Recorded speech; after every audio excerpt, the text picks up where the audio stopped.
Halo anak-anak semuanya, jumpa lagi bersama Sir Fadel di sini. Saya harap kalian dalam keadaan yang sehat selalu. Nah, anak-anak, pada pertemuan sebelumnya Sir telah membahas mengenai enzim. Seperti dari judul bab 2 kali ini, selain enzim, kita akan mempelajari mengenai metabolisme sel. Apa sih yang dimaksud dengan metabolisme sel dan apa saja yang termasuk ke dalam metabolisme itu? Yuk kita bahas.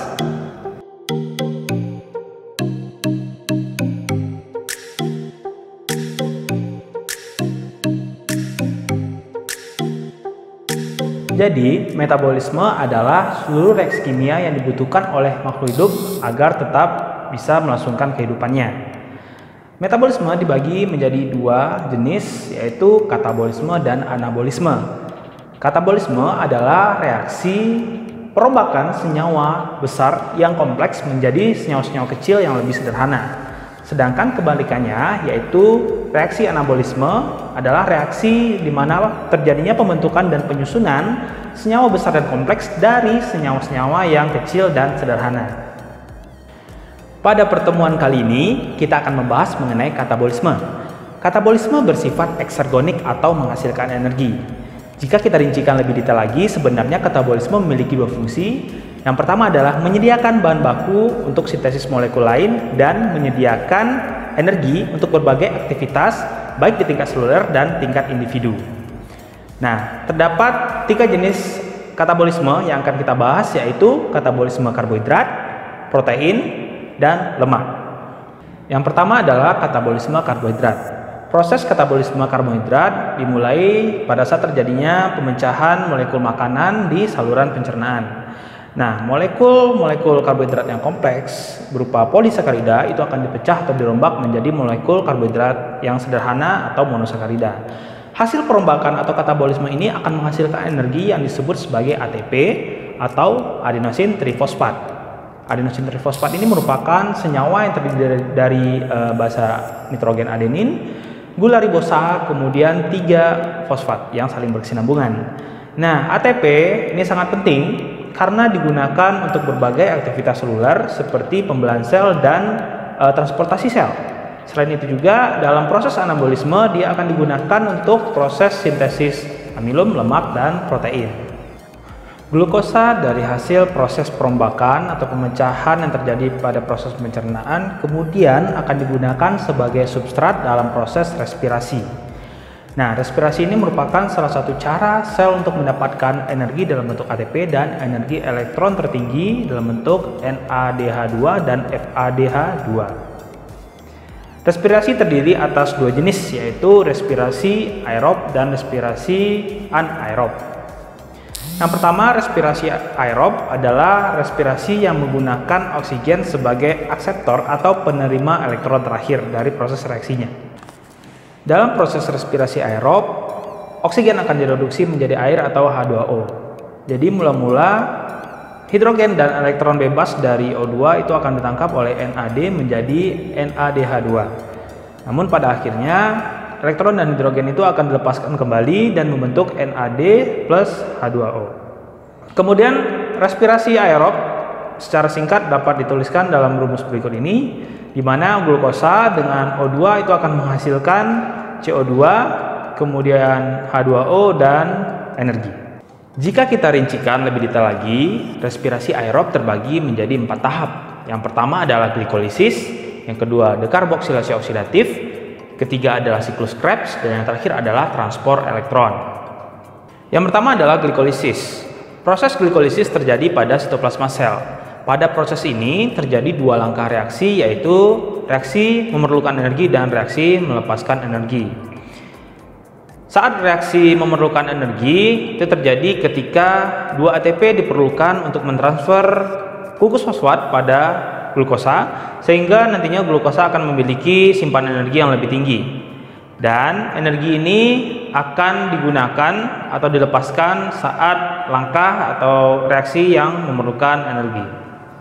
Tahapan glikolisis yang pertama dimulai pertama kali adalah di mana terjadinya penggunaan ATP yang menjadikan glukosa sebagai substrat berikatan dengan fosfat anorganik sehingga berubah menjadi glukosa 6-fosfat.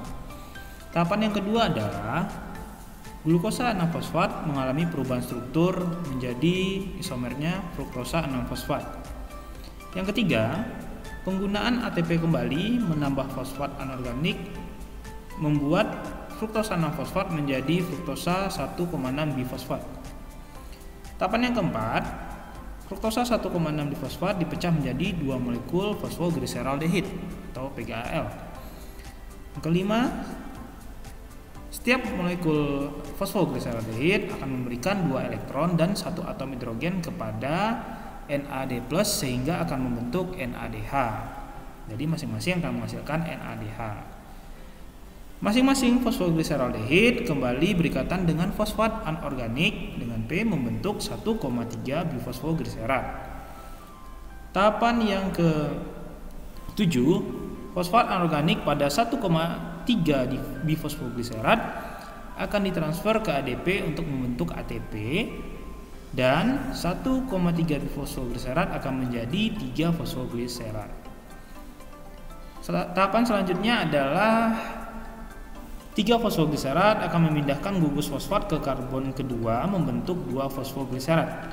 Lalu diikuti dengan pelepasan H2O menyebabkan 2 fosfogliserat berubah menjadi 3 fosfoenol pirufat atau PFP. Nah, tahapan terakhir 9, setiap fosfoenol pirufat atau 3 fosfoenol pirufat akan mentransfer fosfat anorganiknya kepada ADP untuk kembali menghasilkan ATP, sehingga PEP 3 fosfoenol pirufat akan menjadi asam pirufat, terbentuk 2 molekul asam pirufat. Jadi, pada proses glikolisis dapat kita simpulkan bahwa satu molekul glukosa yang memiliki 6 atom C menjadi 2 molekul asam pirufat yang masing-masing memiliki 3 atom C, kemudian dihasilkan 2 NADH dan 4 ATP.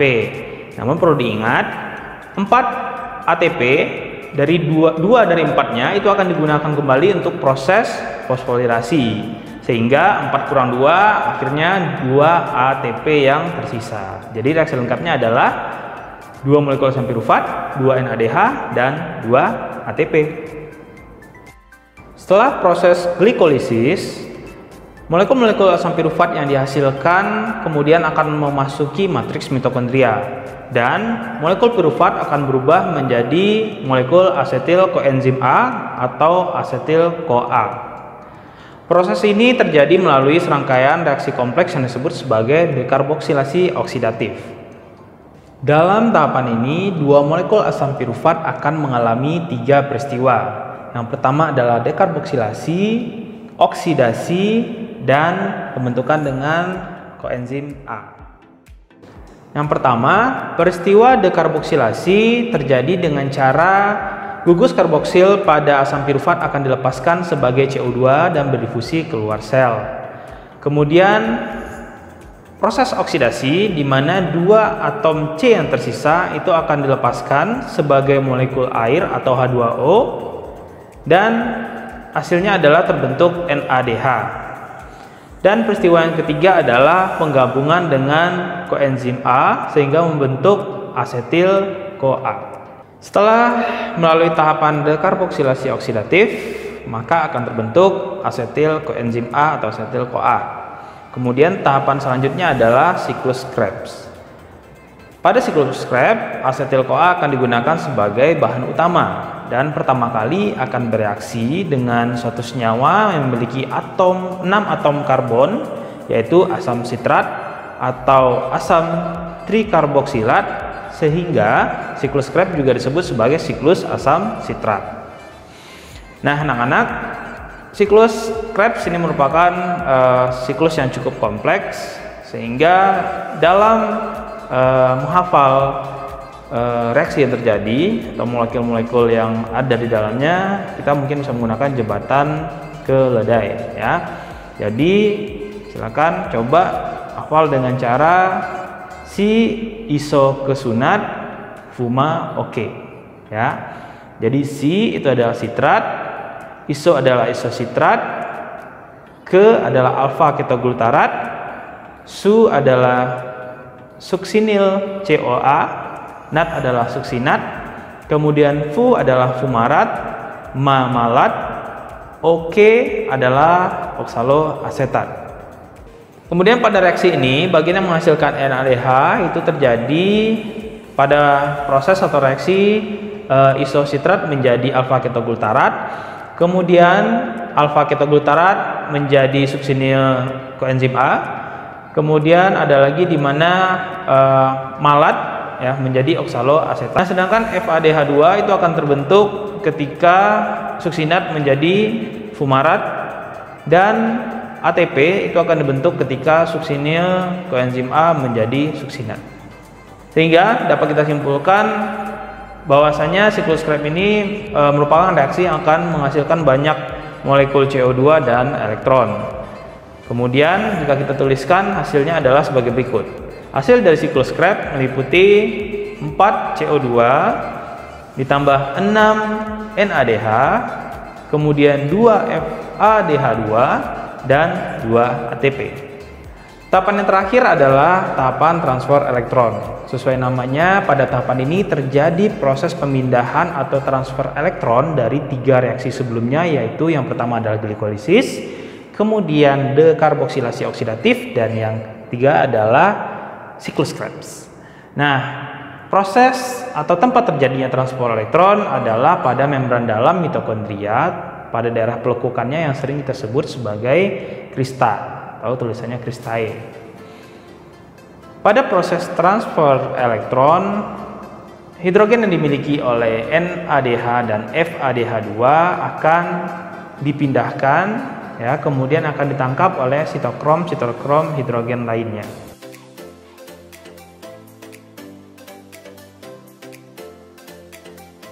Nah, demikianlah anak-anak yang dapat saya sampaikan pada pertemuan kali ini. Seperti biasa, jangan lupa untuk mengerjakan soal latihan yang sudah saya lampirkan di Edmodo.